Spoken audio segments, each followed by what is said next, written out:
అసలు ఉత్తరాంధ్రకి పట్టిన శని ఈ సైకో జగన్ 3 రాష్ట్రాల పేరుతో 3 ముక్కల ఆటలు ఆడుతున్నాడు.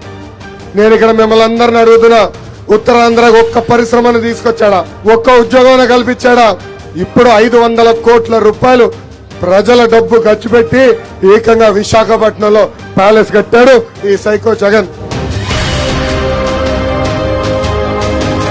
ఈ డమాబుస్ ఎమ్మెల్యే ఇంటర్వ్యూ నేను చూసా. ఆయన పదే ఒక మాట అంటున్నాడు, ఆయనకి రాజకీయ భిక్ష పెట్టింది అన్న ఎన్టీఆర్ అని. డమాబుస్ ఎమ్మెల్యేని అడుగుతున్నా, అదే అన్న ఎన్టీఆర్ కూతుర్ని శాసనసభ సాక్షిగా అవమానిస్తే అసలు నువ్వు పీకిందేంటి, చేసిందేంటని సభాముఖంగా నేను అడుగుతున్నా. ఈ రోజు శాసనసభకి కనీసం గౌరవం లేదంటే దానికి కారణం ఈ డమాబుస్ ఎమ్మెల్యే.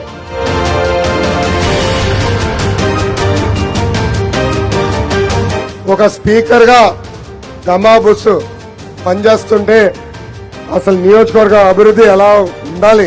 ఒక స్పీకర్ ఒక మంత్రికి ఆదేశాలు జారీ చేస్తాడు. అలాంటిది సొంతంగా ఆదాయం ఎలా పెంచుకోవాలని ఆలోచిస్తున్నాడు తప్ప ఆమదాల వలస గురించి ఏనాడు ఆయన పట్టించుకోలేదు. ఈ సభాముఖంగా ఆయనకి నేను ప్రశ్నిస్తున్నా, ఏనాడైనా ఆమదాల వలస గురించి మీ ముఖ్యమంత్రి జగన్ ని మీరు అడిగారా? ఒక లేఖ రాశారా? ఒక రోడ్ శాంక్షన్ చేశారా అని అడుగుతున్నా, సవాల్ ఇస్తున్నా. మేము ఆమదాల వలస అభివృద్ధి గురించి చర్చించడానికి సిద్ధం, మీరు సిద్ధమా అని.